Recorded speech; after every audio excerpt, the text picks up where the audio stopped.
Hello, you're listening to Everyday Superpower, a place where you can learn about body language, non-verbal communication, and everything in between. We keep it plain and simple. We don't get into the scientific jargon. We just tell you how to identify and observe these behaviors and what they mean, alright? So if you enjoy what you hear, click like, click subscribe. Anything comes to mind, feel free to leave a comment.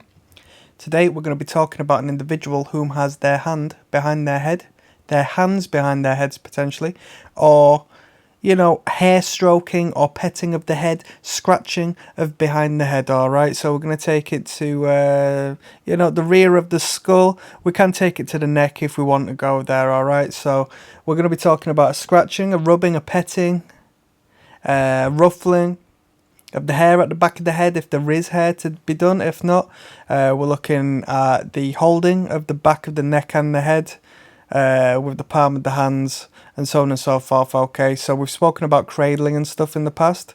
We're going to try to overall bring it together and look at what is going on when an individual's hand reaches the back of the head. Okay, you can see this during any conversation realistically. So when the hand comes to the back of the head, it shows that the individual is trying to self-soothe, to fight off a negative emotion of sorts, alright? Now, it doesn't have to be so negative that they feel angry or,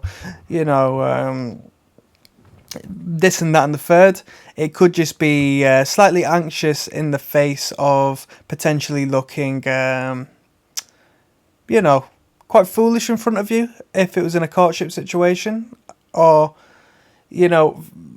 trying to cool oneself down when discussing something they might not be too confident on speaking of. So it doesn't have to be a negative emotion as in they feel rubbish around you, alright? So it's not to be taken that serious, but it is to be read alongside the cluster of signs you will identify alongside this behaviour. It tends to happen in real time, so you have to consider what you have said or what they have experienced that has produced and provoked this behaviour, this gesture, alright? So stroking the back of the head or lower on the neck area releases positive calming hormones, alright? I reoccur this principle over and over. It's something you really need to understand. When one touches themselves, either on a conscious or a subconscious basis, if we were to analyse non-verbal communication, right?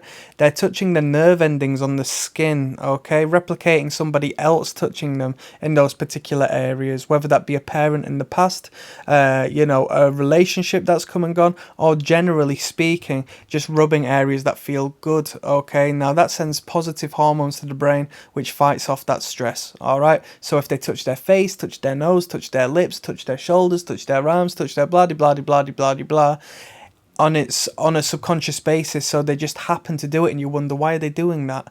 It's a means of creating a positive feeling to their brain, alright? So it creates and produces and drives positive calming hormones to the brain, alright? Now they might not consciously believe that they're making themselves feel good, feel better, but that's what the body and the brain is telling them to do in the face of that potential threat, the negative emotion, alright? So, when a difficult problem arises, a cradling of the back of the neck and so on and so forth can regress the individual to a time as to where they were infantile, alright? So the cradling and the holding of the head creates this regressive baby-like state as to where the brain and the mind and the body can feel that motherly bond or that fatherly bond, as to where the parent has held on to the back of the head, or that grandfatherly, grandmotherly, or whomever was the caretaker whilst that child could not hold themselves up. So it's regressive in nature if you're to approach it through that means.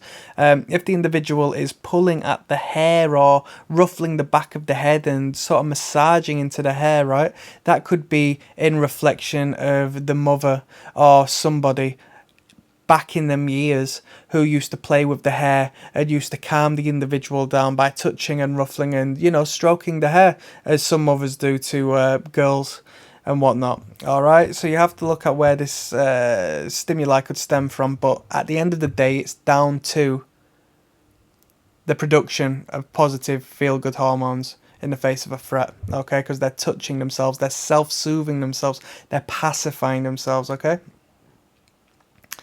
So it signifies a need to pacify during a emotional discomfort, right?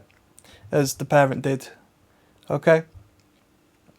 Now, this tends to be a man thing more so than a woman thing, but a man will also run his hands through his hair or potentially massage his head to ventilate the skin, okay, if he's feeling a bit hot under the collar. So when an individual is stressed, their blood pressure may raise and create warmth in the skin, alright, as the blood rushes to the skin, creating a blush. Okay, so the massaging of the head and the moving of the hairs can allow hair to come, allow air to come and brush over the scalp, creating a self-soothing, cooling of oneself.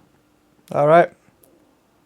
Hopefully that was something to think about. If you enjoyed that, click like, click subscribe. If you have any comments to be making, please leave a comment. Goodbye.